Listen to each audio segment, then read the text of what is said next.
bien, retornamos al Tribunal de la Tarde. Ya está con nosotros a través de esta plataforma digital Zoom que nos permite pues llegar a todos los hogares dominicanos y a todos los confines a través de la internet, a través de la plataforma digital de Telefuturo Canal 23, a la doctora Glenis Contreras. Ella es nutrióloga clínica y vamos a hablar en el día de hoy de la nutrición en pacientes diabéticos y sobre todo con esta situación, en esta situación de crisis del coronavirus, los pacientes diabéticos son pues muy, pero muy vulnerables. Doctora Contreras, muy buenas tardes. Un placer tenerle aquí en el tribunal. Buenas tardes, para mí encantada estar en el día de hoy con ustedes nuevamente.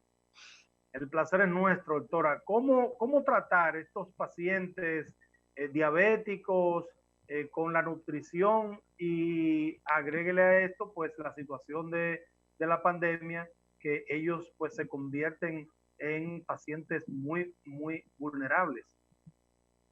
Bueno, sí, mira, fíjate, hay que tener en cuenta principalmente que el paciente diabético es un paciente que de por sí se encuentra inmunocomprometido. Es un paciente que frente a cualquier situación se va a presentar vulnerable.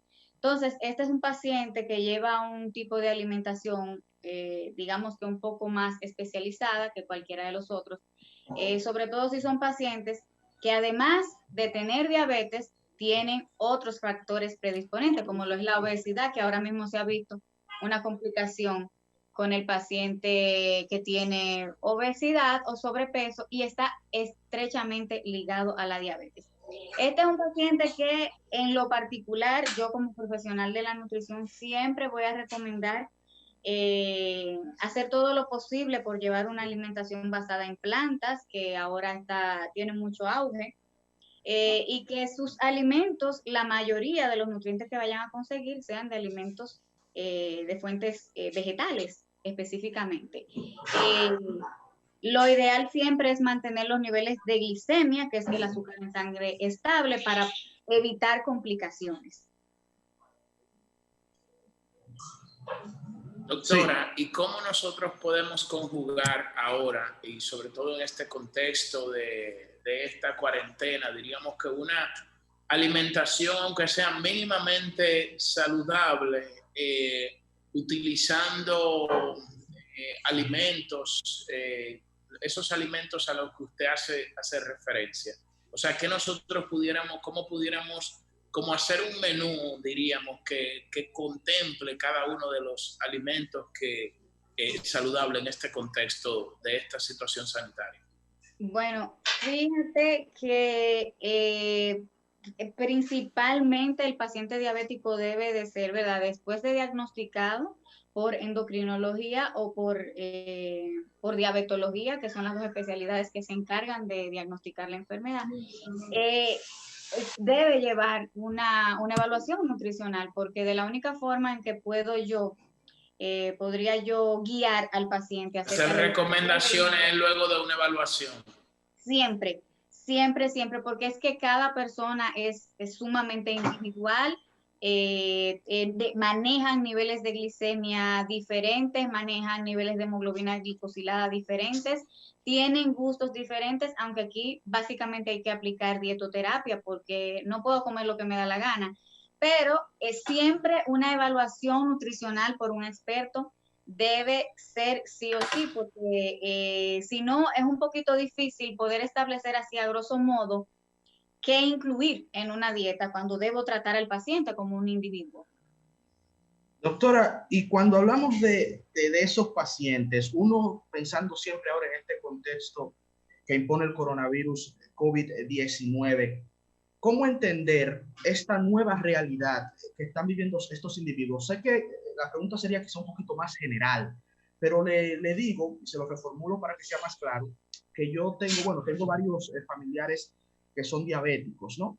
Y que uno en esta pandemia, uno siente que tiene un grado de vulnerabilidad mayor y que quizá cualquier recomendación de hace meses antes del coronavirus quizá no pudiera ser válida ahora.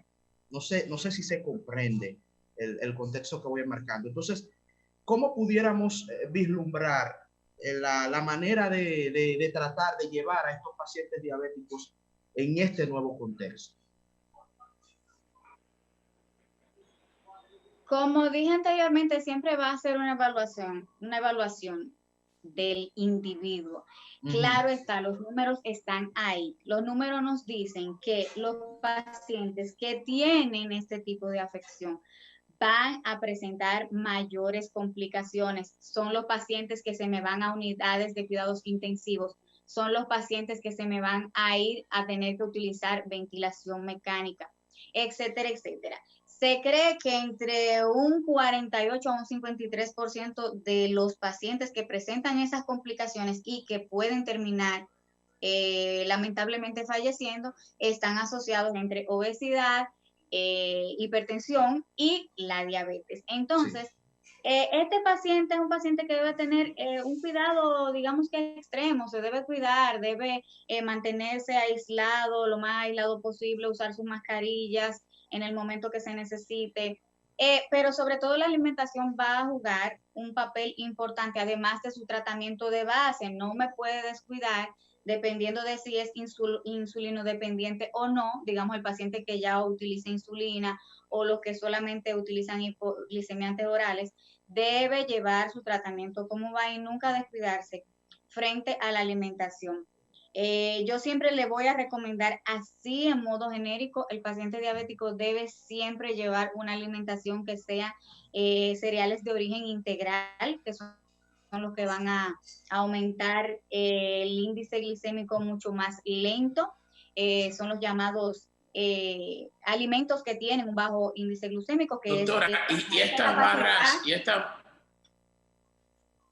y las barras de chocolate que venden ahora diríamos que en una parte que destinan los supermercados que es saludable, y venden barras de chocolate que tienen X características, un sinnúmero de cosas. ¿Esto lo puede consumir un paciente diabético?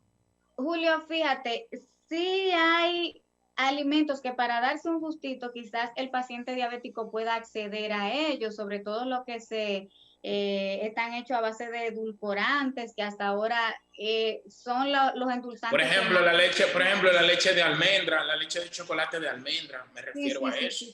Sí, podría ser. O sea, son alternativas. Eso es los ricos que pueden usar eso.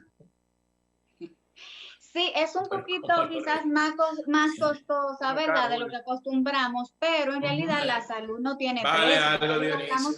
Si no lo gastamos en eso. Bueno, pero mira, doctora, con ese veneno que tiró Dionisio, ese veneno que tiró Dionisio ahí, yo creo que ahora podemos replantear, me surge una inquietud. Una alimentación, o sea, un menú para un paciente con diabetes de escasos recursos. Pero, o sea, que nosotros, ¿dónde pudiéramos identificar? Espérate, no dejen el aire eso así, porque la doctora te está diciendo que ciertamente hay productos que lamentablemente los pacientes diabéticos de bajos recursos económicos no pueden acceder a ellos. Un cartoncito de leche de almendra, como tú dices, te cuesta 300 y pico de pesos, casi 400 pesos. ¿Tú crees que un pobre puede acceder a ello? No puede hacerlo porque no va a comprar una.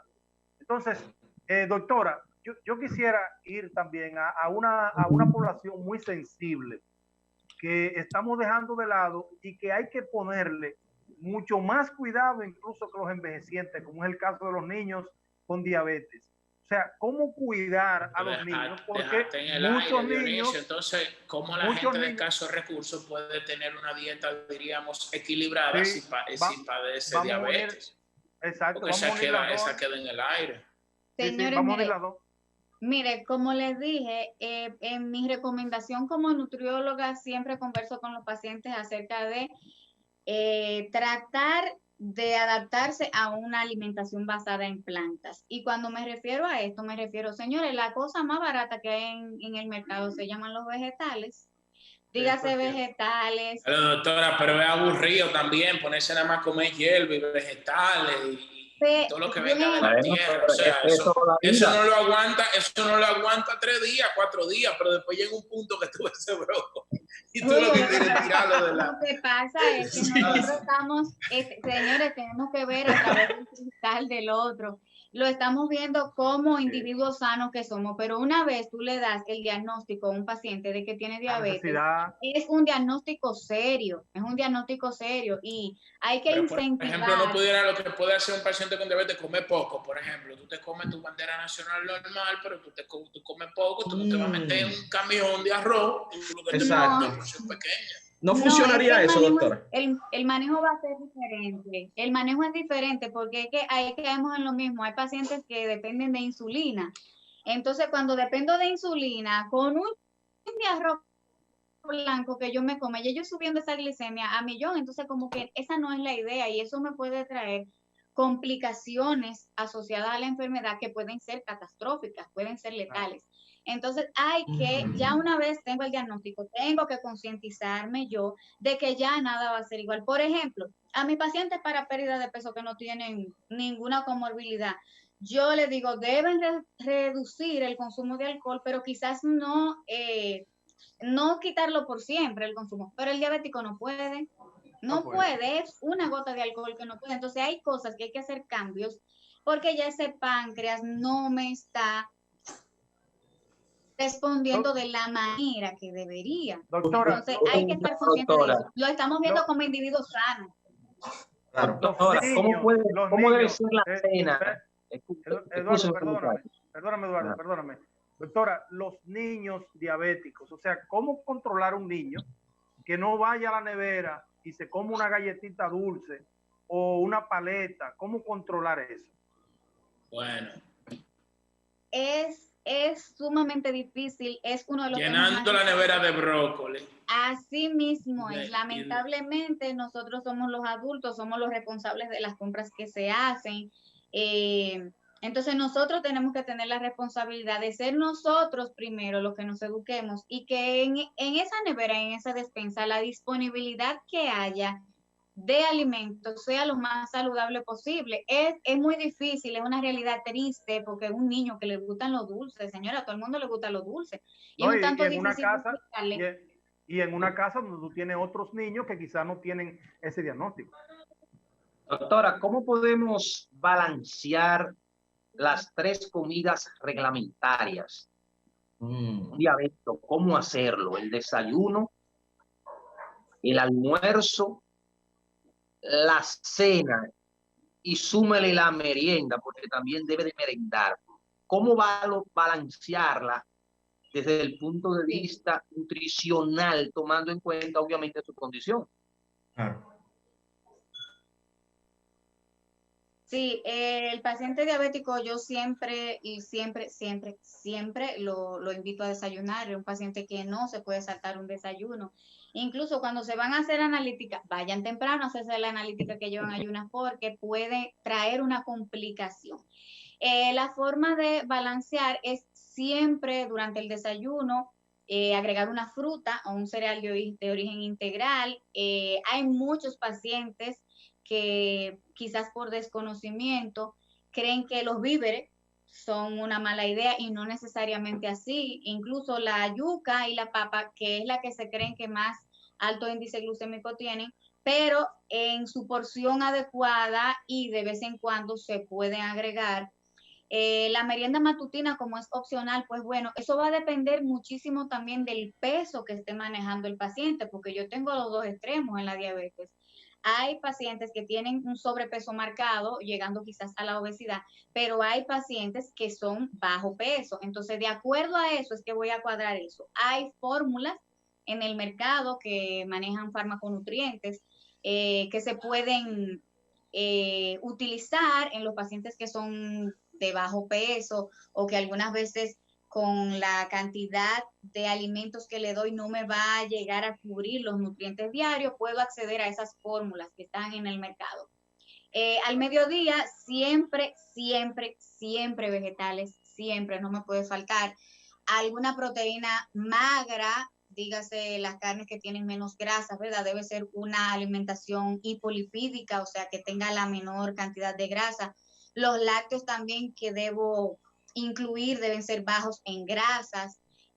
Para la cena, bueno, vendría después ¿Y el huevo, doctora? ¿Cómo? ¿Frito o hervido. No, frito no es una opción. Hay otras opciones, a la plancha, un huevo que parezca frito o pochet de repente que me dé la impresión de que está frito, pero que no se utilice Ahora, doctora, ¿y qué hacer, por ejemplo, con las personas que pudieran tener diabetes y no lo saben? ¿O cómo uno detecta si uno tiene problemas con eso? Por ejemplo, yo suelo comer de todo, nunca me ha dado un patatú, pero ahora que usted está hablando de eso, de la diabetes, como que me surge una inquietud. Y es una enfermedad silente. ¿No entiendo? Sí, eso es una Efectivamente. ¿Cómo uno eso, puede detectar si uno tiene alguna diabetes? Mira, Julio, esa es la pregunta del $1.000.000. Es una excelente pregunta. Mira, Sí. aquí Pero ahora no mismo, vale $1.000.000 el diagnóstico para... Gracias a Dios. Aquí mismo en el país se hizo un estudio en el 2008, está un chin viejito, pero es lo que tenemos, en donde el INDEN, que es el Instituto de la Diabetes Dominicana, el centro de referencia, ¿verdad?, de la diabetes, nos dice que hay un 13.45% de la población dominicana que tiene diabetes. Y de ese 13.45%, solamente lo saben el 11.12. O sea que lo que resta no lo sabemos si lo tenemos. ¿Por qué? Porque aunque en la mayoría de los casos da unos síntomas bien aparatosos, te da la polidipsia, que es lo que uno conoce como mucha sed, es un paciente que está siempre sediento. La poliuria, que es el deseo excesivo de orinar, yo no me aguanto nada, siempre me estoy orinando. La polifagia, que es el exceso de hambre, o sea, es un hambre que no se le quita, consumen muchísimos alimentos. Doctora, cuidado que ahora estamos todos preocupados aquí. No, doctora, pero yo vi al Neto mirando al techo algo. ya cuando usted habló de la... ¿Viste, verdad, que me preocupé? Me faltó un punto demasiado importante, mira, que es la pérdida de peso.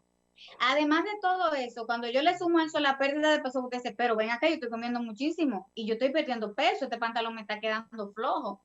Entre otras cosas, ya hay otros signos que se asocian, que son la acantosis nigricans, que es como una mancha oscura.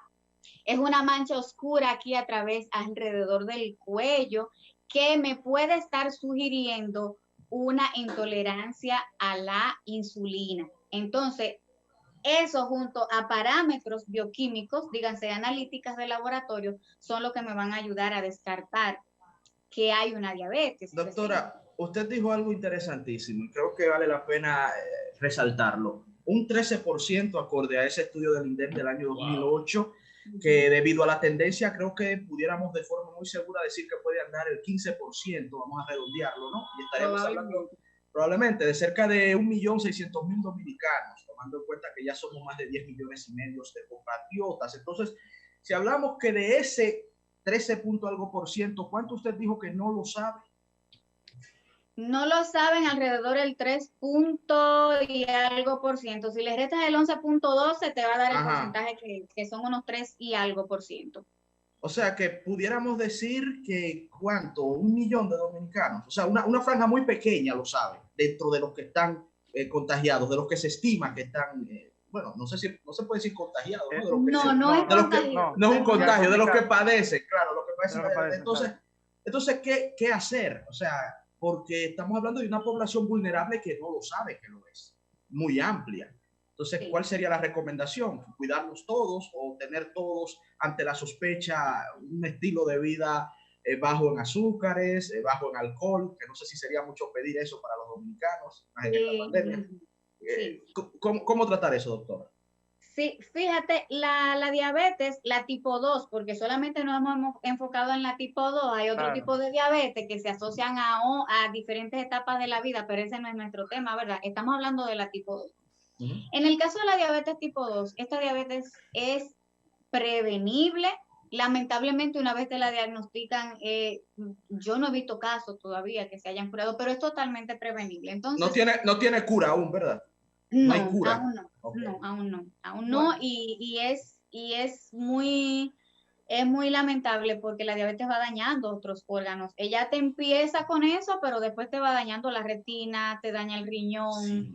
daña corazón, etcétera, etcétera. Entonces, la recomendación debería ser que existan políticas claras de salud pública en donde usted sepa y usted esté consciente que si usted bebe romo todos los días, usted está expuesto a padecer de diabetes.